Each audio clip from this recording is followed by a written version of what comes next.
Today we're going to take a look at Suparenpi, the Goju highest level kata, and the way to attack a person's heart. Stay tuned. Stay to the end. It's good stuff.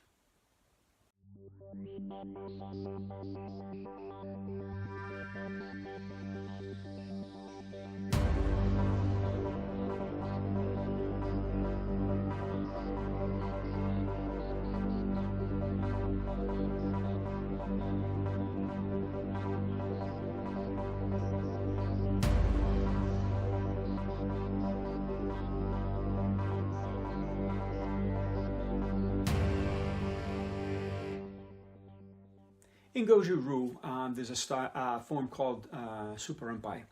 Now, Suparenpi is their highest level form, and it has a hand position in it that is in the Bubishi. It's called the blood pool hand, okay, the Kakushiken from the Weichi-Ryu. In fact, it's in many different styles. It's in the Weichi-Ryu's Sansei-Ryu, okay, it's in Wing Chun's Fukusao, it's in Tai Chi's single whip. Okay, it's in many different styles everywhere, all right? And when you take a look at this, even in the Hanchi, okay, you have this hand position, or the Tonglang Gao, you've got it in Wing Chun, okay? The hand positions are basically the same. There's one stacked high and one stacked low. And if you look at it and you even close it up, you can even see that it goes into Kata na Hanchi. All right, so these hand positions, these actions in the kata are very deep in their meaning. Now, as I said, I've done a depiction of many Goju kata. I did the Tensho, I've done Seiuchin, I've done, take a look at the Seipai film as well.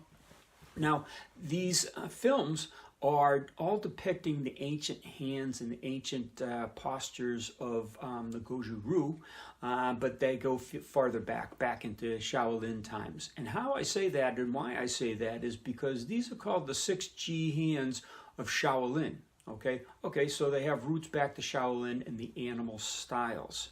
Now, there's a writer on or a commenter on my YouTube channel, the Happy Clam Guy, okay, and he was asking about the hand position at the end of Suparenpi, and that's why I'm doing this film. So thank you for your comment. It spurred on another video for me to explain. Now, at the end of the Suparenpi, there's a movement that does this and then sits into a low horse stance. Okay, now if you're in a fight, I just want you to think about this for a second, the common sense of this. Okay, you're in a fight. You're going to take the time to put your hands in and then turn them out as a fancy display and then sit down into a low horse stance. There's got to be something going on in between. This isn't the high karate of the Bruce Lee era. Okay, these have serious life-altering ramifications when you do that. And this one particular hand gesture, that I found a lot in it. Okay, and it's because it goes back to the Bubishi. There's things in the Bubishi called shichen, okay, or what people call the long hours, or the 2-hour periods during the day, 12 2-hour periods during the day that the Chinese use, rather than breaking it down into the 1 hour a day that the Westerners use. This is more important. It's not a time issue, okay, that many people get confused with. The time issue is not what it's all about. But I'll talk about that in a later video on Shichen, okay? But let's get into this one. Now, the hands coming back, the hands cross first of all, and they're coming back. And where they come back to is chest level, okay? So what we're signifying here is the middle gate, okay, or the heart. Okay, or the middle structures of the anatomical body. All right, when you bring your hands across, that's showing you that you're going to be able to attack it from both sides. Okay, and when you're turning and twisting, that's some of the action that's necessary to damage the heart. Okay, now I'm not going to do this. I've done it in many other films, bits and pieces of it. I never teach a whole technique. I always teach bits and pieces, leaving trails for you to follow up and understand and learn from. I've done demonstrations on the power of those little pieces. So putting them together, you can just understand that it's going to cause even more devastation on the body. I think you should take a look at the Seiyuchin film, where I've depicted this action, and many of the other films on what I'm doing with the blood systems. Seiyuchin being one of the better ones, the Black Tiger, the Sanchin of Wei Qi, the Seisan of Wei Qi.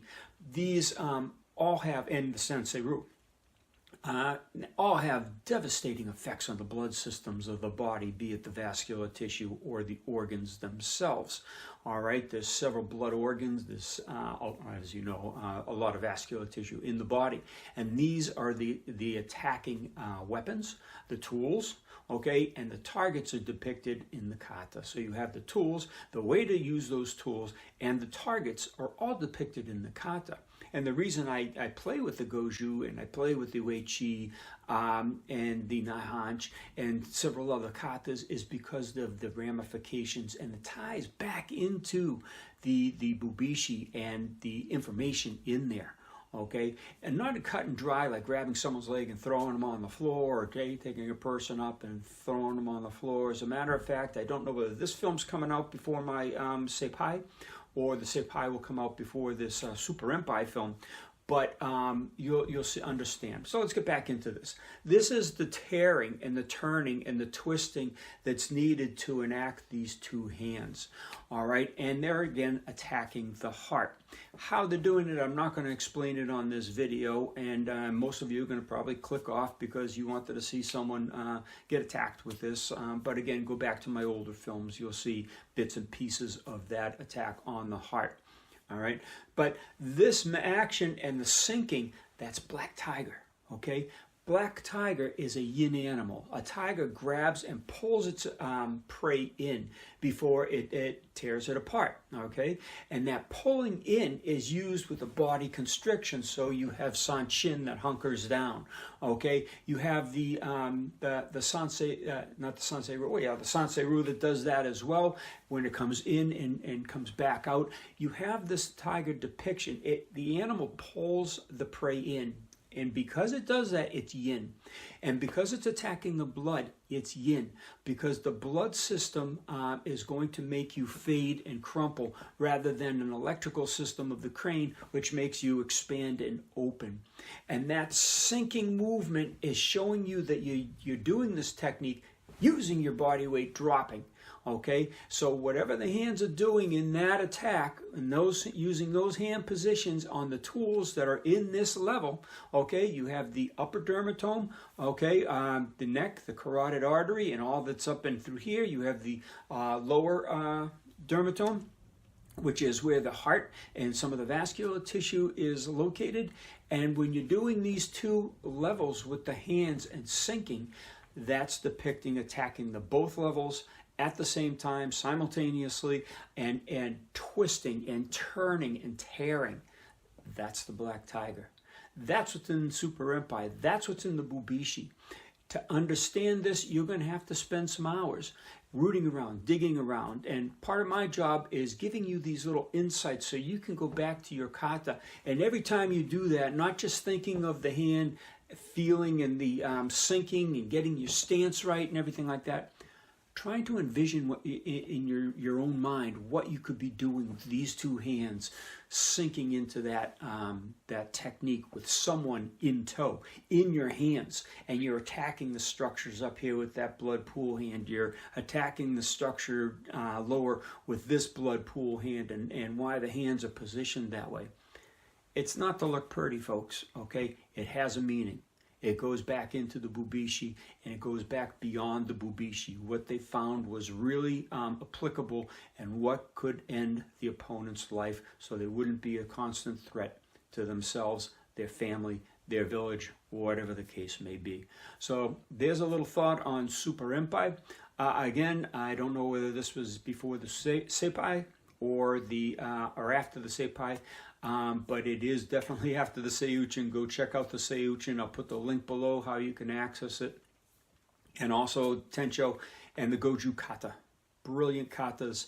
One of the more original sets of katas that go back into China and beyond. Thanks for watching.